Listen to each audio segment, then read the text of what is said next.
Thank you. Yeah, it's really my pleasure and honor to introduce Joan Feigenbaum. I prepared my bio statement, then Joan pointed out that the one that Tammy wrote was kind of perfect. So I'm gonna go in between the one in the program and also what one that I wrote. So Joan is the Grace Murray Hopper Professor of Computer Science at Yale University. She's worked in security, privacy, anonymity, accountability, internet algorithmics, which is where I met Joan, and computational complexity. She's an Amazon scholar. She's fellow of the ACM, fellow of the AAAS.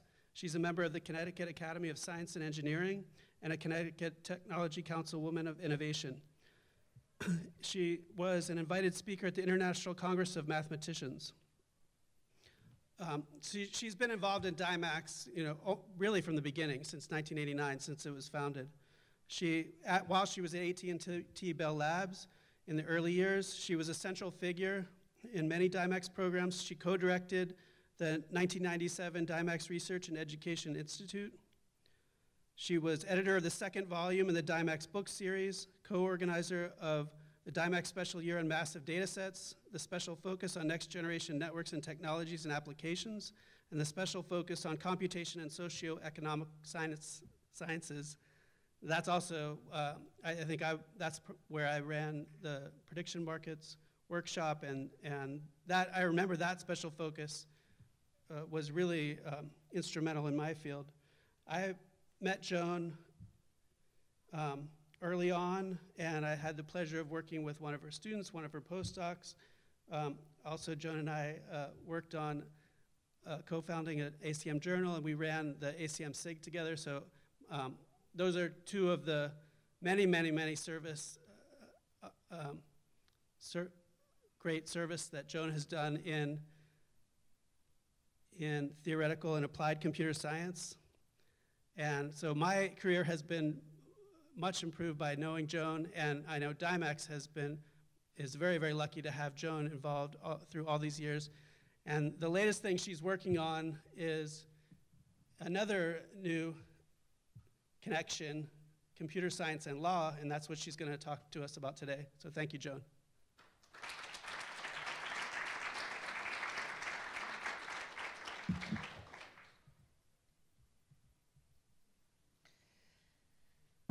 Thank you, David, and thanks to all of you for all these great reminiscences.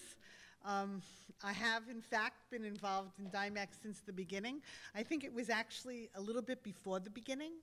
I went to Bell Labs straight out of grad school in 1986, and I think that I was actually in some of the meetings where the STC proposal was germinating.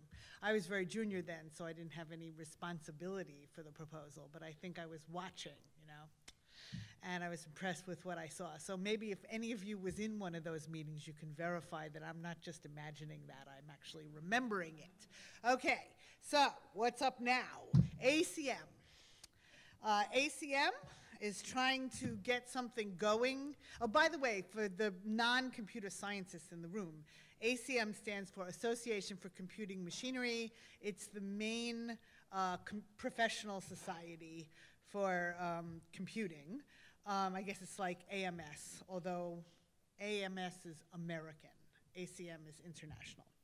Okay, so the reason that computer science and law has come to the fore is that ACM is doing some soul searching and trying to figure out how it should go ahead with its next half century.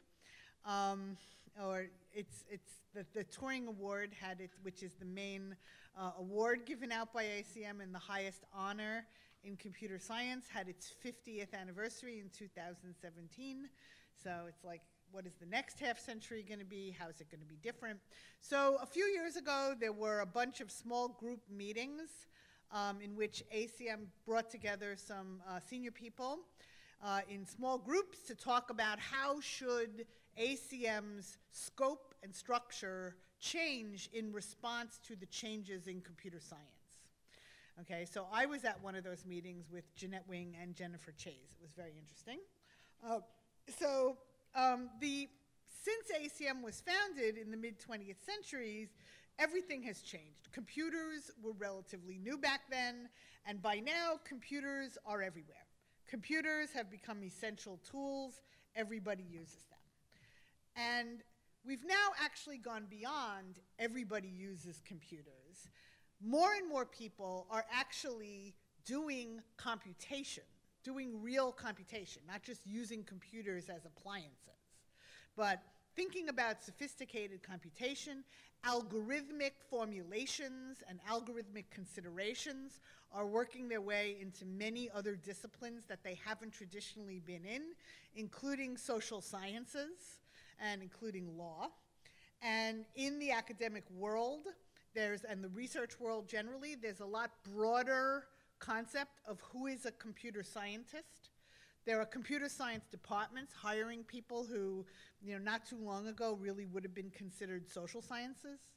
So we're now, ACM basically decided as a result of all those discussions that it wants to have more interdisciplinary activity. And one of the interdisciplinary activities that it wants to do is computer science and law.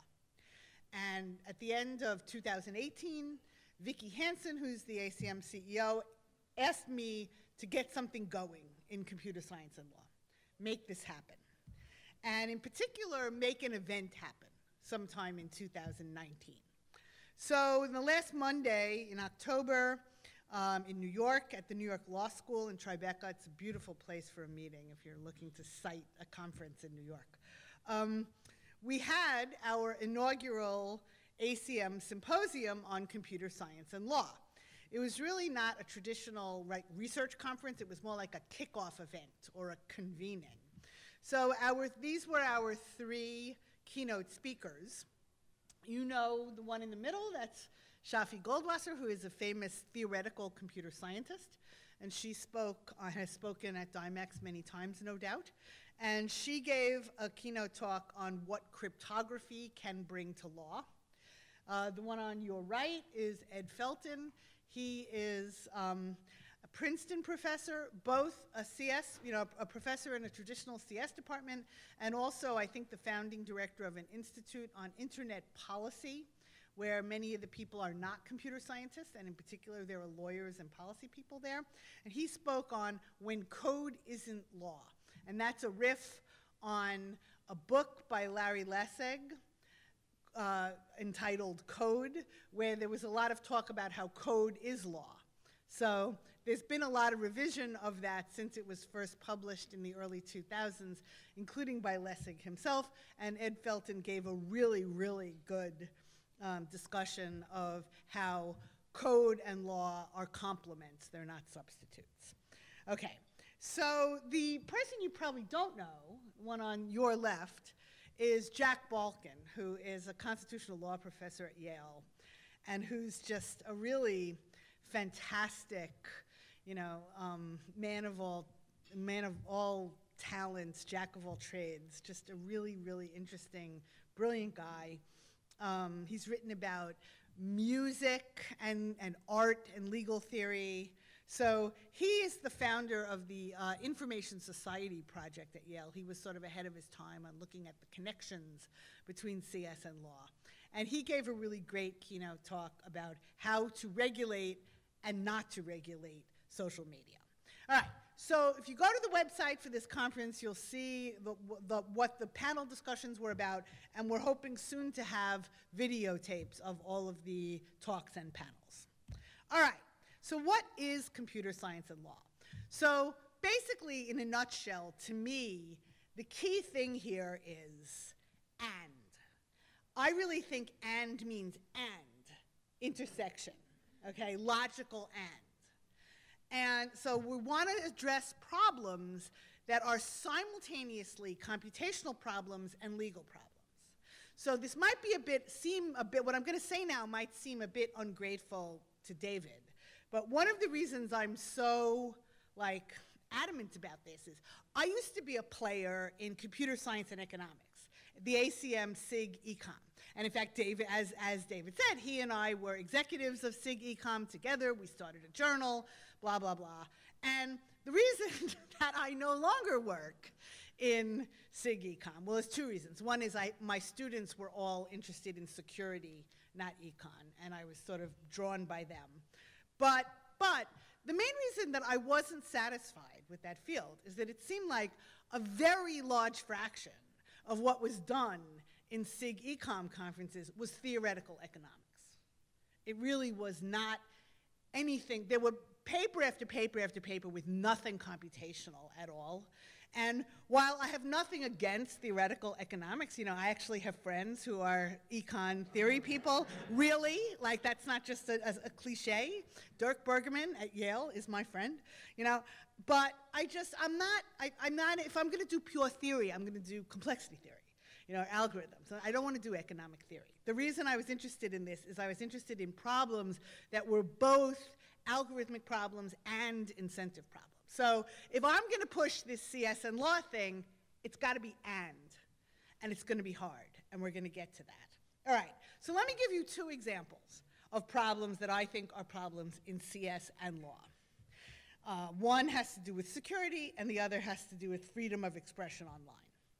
All right, so the first problem is the tension that the tech world is now experiencing between ubiquitous encryption, you know, sort of the default end-to-end encryption. This is an old one, but those of you who have newer ones, the default end-to-end encryption in our handheld devices versus lawful surveillance. So emphasis on lawful. I don't think there's anything wrong with device manufacturers thwarting unlawful surveillance. In fact, I love it. But I think, and many people think, there is such a thing as lawful surveillance. And it's not clear that we want to rah-rah-rah technological sort of preclusion of actual warranted surveillance. It's not clear we don't, but it's a problem. It's an open problem in computer science and law. All right. So this problem is reminiscent, that's Matt Blaze, for those of you who don't know him, reminiscent of the 1990s crypto war, where just after Dymax was founded, no, just after the Cold War ended, you know, the tech industry said, okay, drop all those Cold War restrictions on exporting products with crypto in them. You know, the US tech industry is going to dominate. We need cryptography. The government didn't want that. It didn't want to just deregulate crypto. It wanted to do what it called key escrow, which amounted to build products that, yes, use strong crypto, but anybody who used them had to make sure that the government, if it needed to, could get the decryption keys. Okay? Big fight.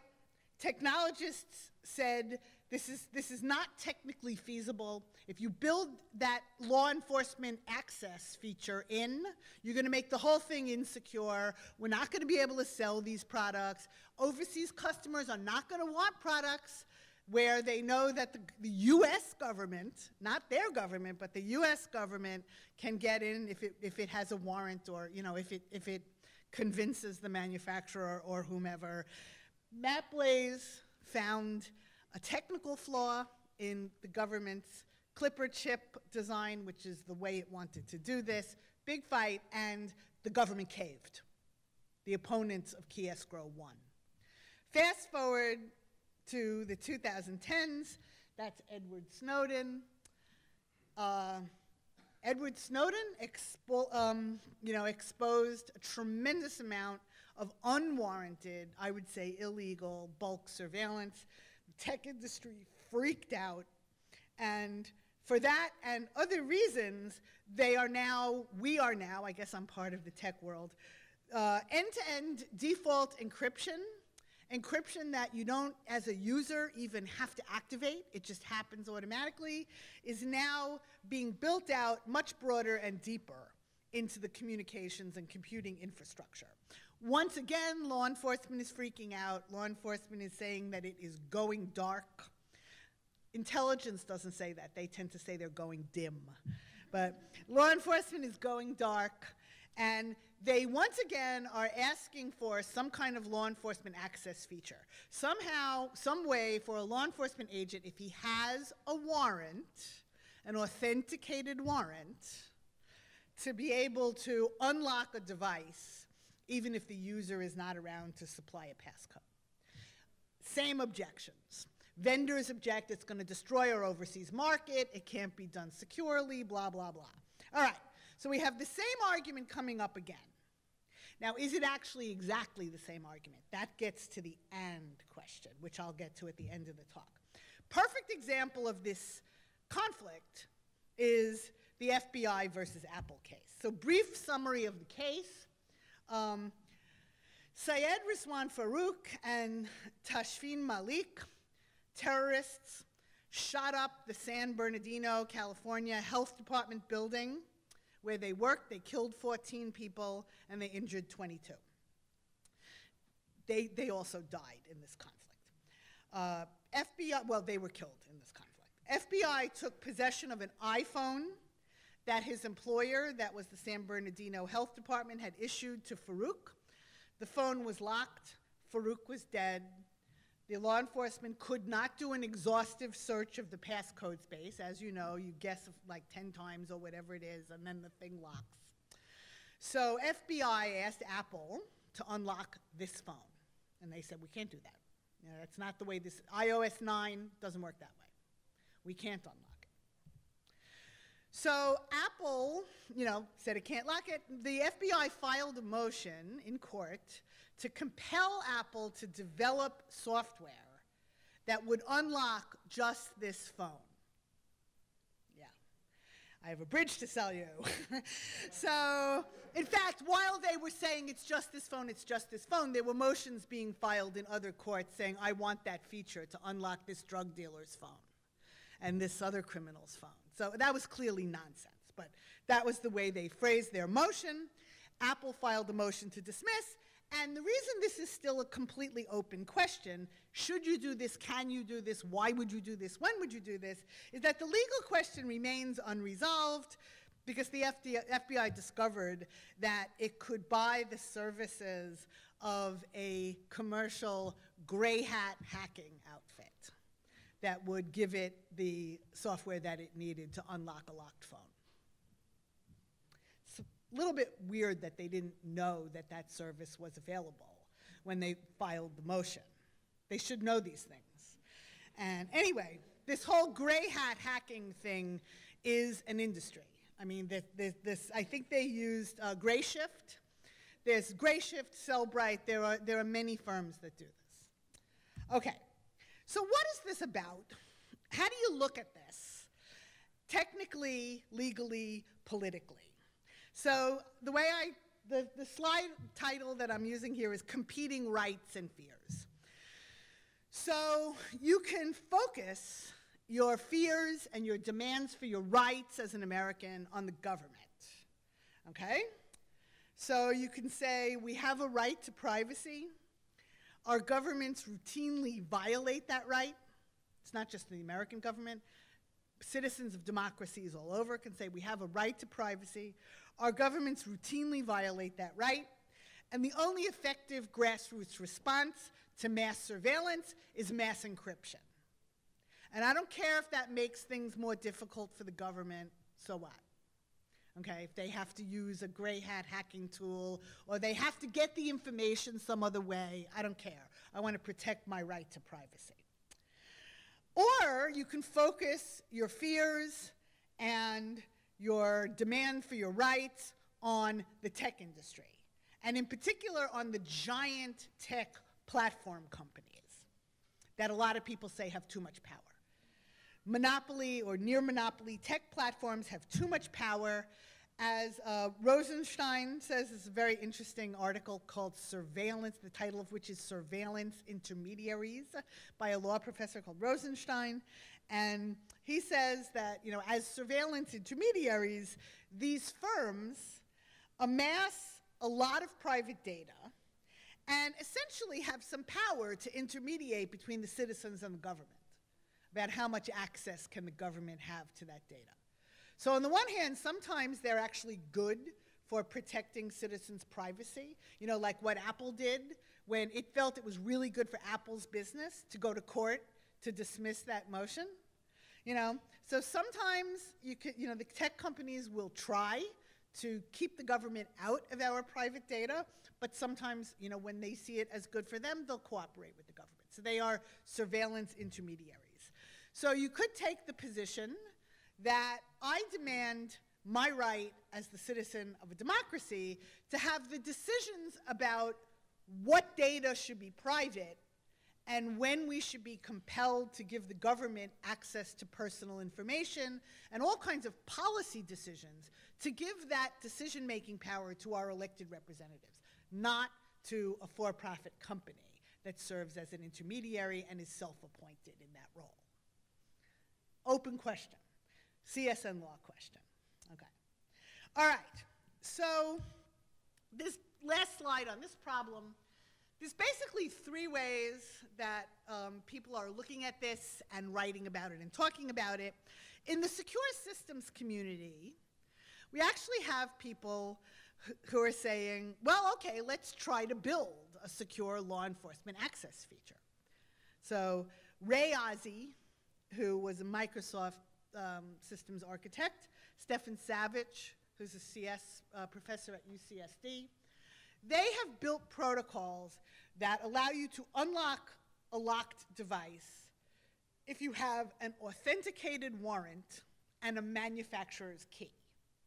And the question is, how would you do that authentication? How would you bring those two pieces of information together where they're needed to unlock the device? There's a lot of protocol subtlety, but those are the two main ideas.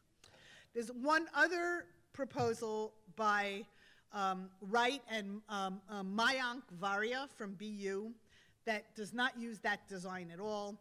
They use reduced entropy key spaces that are discoverable in what they call crypto crumple zones.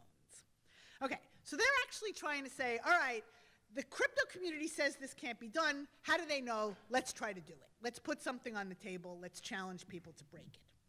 Now, by and large, the crypto research community hates this idea and actually conducts ad hominem attacks on anybody who's trying to do it or even thinking about it, even me. Okay, and this is the first time I've ever experienced this, and it's really mind-blowing. Okay, they're just screaming, it can't be done, it can't be done, it can't be done. And then they say, and you know, they don't say exactly what it is or exactly why it can't be done, but they just basically amplify in volume, not in precision. They amplify the basic fact that, look, you know, any feature that you build into a security system mitigates against security. You know, complexity is bad for security. That's why they say keep it simple, stupid. Any feature that you build into a system could be subverted and used against you. And there are lots of well-known examples. The other, aside from saying it can't be done, they also say it isn't needed. Not only do you have these gray hat hacking tools that can exploit vulnerabilities in the software to break in and get information that's supposed to be secret, you also have the fact that a lot of information that you might get by breaking into somebody's phone is actually already available. There's a lot of plain text out there. There's a lot of social media information out there. You can usually find things if you really need them. You know, and there's not much evidence that US law enforcement is so crippled, right? You know, the US law enforcement's been doing pretty well. You know, violent crime has been decreasing steadily for decades. You know, they're talking about they're going dark, they're crippled. I don't believe them. All right, so A, it can't be done, and B, you don't need it. So my attitude is don't just say it can't be done and say you don't need it. Let's be a little more precise. Let's use the crypto toolkit. So you claim it can't be done, how about formulating a problem and proving that it can't be done? Or if not proving definitively that it can't be done, make some kind of mathematical, rigorous argument that perhaps this Ozzie, Savage et al. Proposal is not going to work for some concrete reason. You know, do some kind of reduction, do some kind of rigorous argument. And don't be hypocritical. Saying, oh, you don't need it because you can always buy some gray market tool to break in, or because you can always go and exploit the fact that people leave a lot of plain text around. I mean, since when do we praise the fact that people still leave a lot of plain text around? Since when do we, exalt unmitigated bugs, unattended bugs in software? We've always said, don't leave plain text around, encrypt everything. And if you discover a bug in a commercial product, report it to the vendor. Get it fixed immediately. Now they're saying, oh, there's lots of bugs, they can always be exploited. That's not what the crypto community should be saying. All right, so that's law enforcement access. I don't know how much time I have. I could skip over the next problem and then just go to my little disquisition on and. How much time do I have? Fred? Anybody? David? Do you want me to talk about content moderation or skip over it? I would like to hear it. It's already learned. All right, okay. So I'll do what David wants. All right. So the other problem that I think is clearly a CS and law problem has to do with freedom of expression.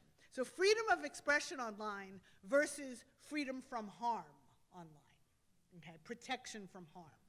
So many of you are probably familiar with Section 230 of the Communications Decency Act of 1996. It's been around, it's been in the news lately. Basically says that interactive computer services, so in particular, the platforms, which didn't exist in 1996, but they fall under, they are governed by this law. It says two things, which sort of gives them their cake and lets them eat it too. So on the one hand, they're not treated as publishers. So if somebody posts a harmful post on Facebook, Facebook is not blamed for that. It's the user who posted the harmful content who is blamed. Okay?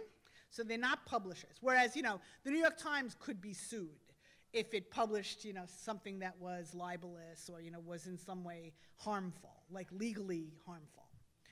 Okay, you can't, but Facebook is not a publisher, and more generally, interactive computer services are not publishers. Now, on the other hand, if interactive computer services want to moderate and want to censor, they're allowed to do that. They're not required to do it, but if they want to do it, they can't be blamed for whatever, for censorship. It's not unfair. So if they take a voluntary action in good faith to restrict access or availability of material that's obscene or lewd or lascivious, that is deemed to be harmful, that's okay. Okay? There's no legal remedy to someone who was kicked off or whose content was kicked off for that reason. And, okay, so there's also no liability for action taken to enable or make available information content providers or others the technical means to restrict. So it's okay to restrict, and it's okay to sell restriction technology to a platform. All right, so that's Section 230, and it seems to more or less immunize platforms against whatever's going on with harmful content. All right, now a lot of people, needless to say, don't like this. It's been in the news for years now, reaching a crescendo and staying there with the Russian interference in the 2016 election, interference with Russian propaganda, social media, Russian propaganda on Facebook and elsewhere during the 2016. I think it's a little bit of a leap to say election interference. It was propaganda. I don't think anybody would dispute that. Okay, so what are we going to do about this? Everybody seems to be upset not only about propaganda, but about bullying and revenge porn and this problem and that problem and lies and libel and whatever. So should we throw out point 1 of Section 230? Should we say we're going to treat them as publishers? Well, there's 3 approaches to content moderation at scale. Clearly, they can't be treated exactly like traditional publishers because the scale is totally different. With a traditional publisher, you have an editorial board, You have professional writers or photographers or, you know, whatever. And there's a manageable amount of content. Okay, there's professionals producing content, there's an editorial board making decisions, and there's a human scale amount of content. With social media, you have a global scale. You have billions of people producing content, and it's user-generated content. It's not professional content. So even if it were professional, you couldn't have an editorial board actually review every piece of social media content before it's published. That's just not possible with billions of people producing content. So you could try to have an editorial board anyway, but you have to automate some of the editorial function. You could have community flagging. So having transferred the content production task to the users, transfer the moderation task to the users as well. Have people flag, users flag things they think are problematic, and only if something is flagged, perhaps only if something is flagged enough times, have a professional review it and perhaps get rid of it. Or just have automated detection. Continue with the community flagging idea, but use technology to try to make it actually conceivable that if not all, at least most harmful content would actually get flagged. So those three options were identified by Tarleton Gillespie. He was one of the participants in our symposium a couple of weeks ago. Now the first two, the traditional editorial review or pure community flagging, that really doesn't scale. Doesn't scale to the level that it has to scale. Twitter, I won't go through the entire quote, but Twitter winds up having, as of 5 years ago, had approximately 150,000 problematic tweets per month. Maybe, if they hired enough people, they could really deal with those fairly and thoroughly. But Facebook's task is 2 orders of magnitude larger. It receives millions of community flags to review each day. So that cannot be done with purely, human editors and reviewers thoroughly and fairly. Okay, that has to be mostly automated. All right, so I'm just saying, I'm not saying what the answer is. I'm just saying this is a problem in computer science and law, okay? If you want to consider, getting rid of if you want to consider treating platforms as publishers, you need a breakthrough in technology, and it has to be in tandem with the text of the new law, however you're going to revise bullet 1 in the Communications Decency Act. Okay, you could also try to get rid of the second part of the Communications Decency Act. You could say, no, you're not allowed to censor people because of lewd, lascivious, filthy, whatever, because the people who are censored say, no, you're censoring me because you don't like my politics. And, could we really say that that's not happening? I don't think we could say that.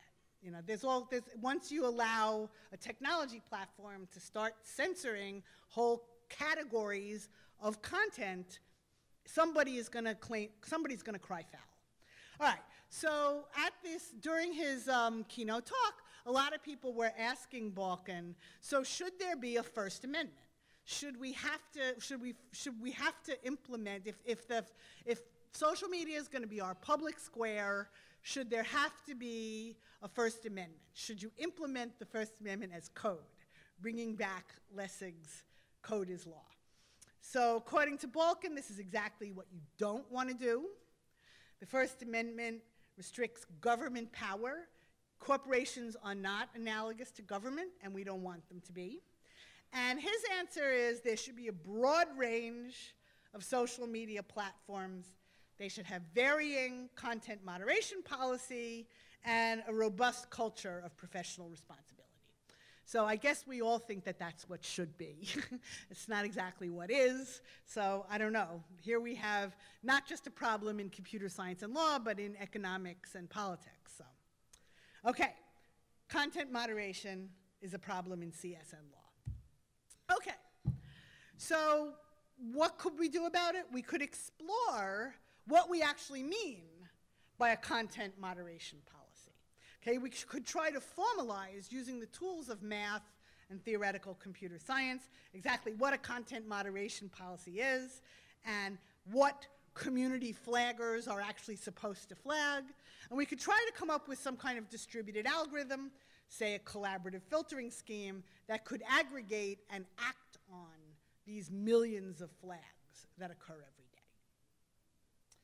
Okay, so that's all I wanted to say about content moderation. I really didn't want to give you the impression I think I know the answer to either of those problems. I just want to say I think both of those problems are clearly CS and law. Okay, so last part of my talk. If you really want and to mean and, we're going to have trouble because true interdisciplinarity is very hard. And these points actually arose during our symposium on the second day. We had a closed workshop with a bunch of breakout groups. And we identified these very different sort of customs, different attitudes, different ways of doing research, different values. I mean, the two fields, not that we don't have any overlap or that we don't have certain kinds of formal ways of thinking that are similar, but we have a lot of differences. So computer science papers are about results. Law review papers are about persuasion. CS researchers value breakthroughs. We value innovation, novelty, something that's really brand new. Legal scholars value intellectual continuity. It's a very intellectually conservative, not politically conservative, intellectually conservative way of thinking. It's very, very, sort of prescriptive, preventive, careful. The idea of discontinuity and breakthroughs, it's just not part of what's valued in legal scholarship. So Jeanette Wing was at this, this breakout group that I was in, and she did a little, Jeanette, are you here? No, okay, so I can do this. She did a little dance. She said, she was just trying to, contrast the way lawyers think and the way computer scientists think, and she said it's the difference between this and this. It was just really, really beautiful. She was very convincing. All right, so different ways of looking at what is research and what is a great advance in research. Outdated technology usually dies when it's supplanted by something new and better. Not always.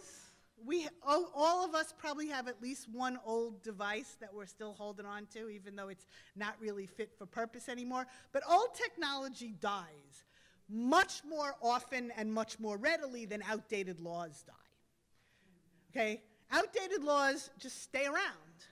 And lawyers keep making arguments for why something should be legal or should not be legal or blah, blah, blah, when what you really want to say, if you're a computer scientist, is that law is ridiculous. It doesn't describe the society we live in. Get rid of it. Okay, and I'll come to an example on my next slide, which is my second to last. Okay, so very interesting discussion about regulation. We had an eminent lawyer in the room, David Vladeck from Georgetown, and he was talking about regulation. And he said, what really kills us every time is that you can't really regulate effectively once a new technology has taken over and a business model has become entrenched. Okay, it's very, very difficult to start regulating, and in particular to try to regulate out of existence something that really should be illegal but that everybody's doing. Okay, so he was probably thinking about Napster and stuff like that. All right, so he said, so you really would like to know about new technologies before they're in widespread use if you're going to write effective laws and regulations. But you don't know about them until everybody's using them. So Joshua Kroll, a young assistant professor, said, that's not really true. Technologies don't come out of the blue. by the time something gets into commercial use, it's usually been considered and anticipated for a long time. You know, there's basic math and science, and then there's applied research and advanced development, you know, the sort of transition stage. And then there's sort of early prototyping of products. You know, before something actually gets out into widespread use, people in the tech community have been thinking about it for a long time. Okay? So Jeanette, who was chairing this session, said to David Wladek, okay, so if you heard from the tech community that there was a new technology on the horizon that would be a very disruptive technology and that would probably strain against some laws, or at least against common practice or common interpretation of laws. If you wanted to write regulation for an upcoming technology, what would you need to know? And he said, I would need to know what you're going to use it for. Now, of course, the best technologies, the most interesting technologies, the things everybody really wants to think about are very general enabling technologies, and we don't know what they're going to be used for. That's what makes them so exciting. You can foresee one use case or two use cases, but what you hope is that there'll be dozens of use cases that you can't foresee. So completely different way of looking at what makes an interesting new technology. And finally, I just want to say that lawyers often ignore technical reality. Again, that's on my next slide. I'm going to give an example. But we have to admit it. We very often ignore political reality. I put that in quotes because, you know, is there such a thing as political reality? I don't know. But we try to ignore what is realistic, what's not realistic, and sometimes to good effect, but sometimes to bad effect. Okay, so there's different kinds of putting your head in the sand for different reasons. So this is not an exhaustive list. I haven't even necessarily pinpointed all of these. I changed both of the wordings of both of these lists like 3 times before I sent in my slides. But, you know, I think that this gives you a flavor of why this "and" is going to be difficult. All right, just 2 examples. US copyright law is completely inappropriate with digital production and distribution of copyright works.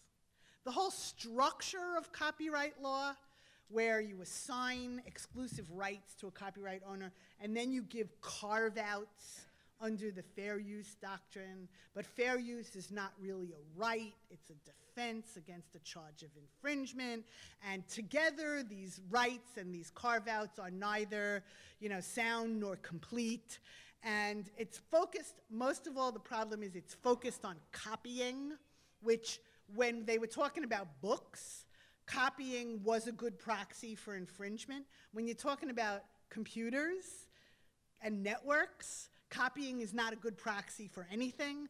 The whole thing is no good. It should be thrown out, and it should be rewritten for the digital age.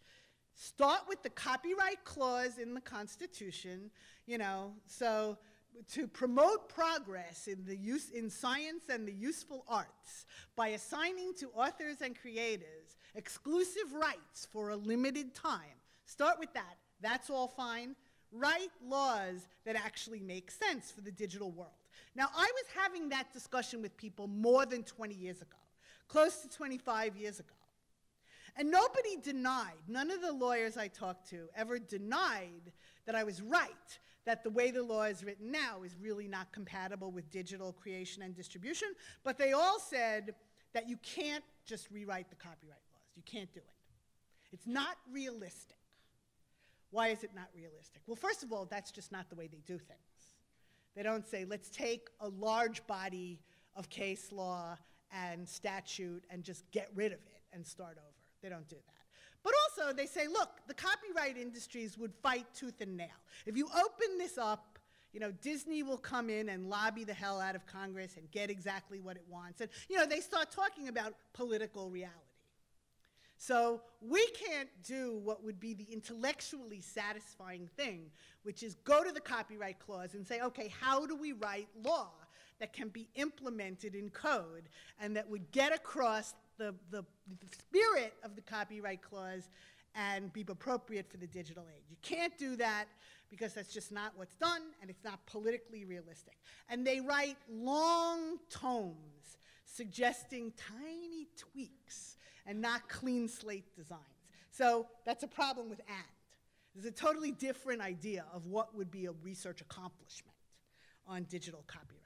Now, with the ubiquitous encryption versus lawful surveillance, which I was talking about before, you know, this is the last bullet on this previous slide, ignoring political reality or ignoring technical reality. The law enforcement community sort of wants to ignore technical reality, or what might be technical reality. They just demand technically sound access to locked devices. The phrase they've been using is, you have to nerd harder. You know, like they don't want to hear about the possibility that this just can't be doable. That if you try to build in law enforcement access, you might wind up making the whole thing insecure, which makes things easier for criminals. Like, you know, yes, cryptography thwarts law enforcement, but guess what? It also thwarts criminals. It's our best defense against identity theft, intellectual property theft, et cetera, et cetera. Okay, so, and they don't want to hear that. They just say, I'm sure you can do something.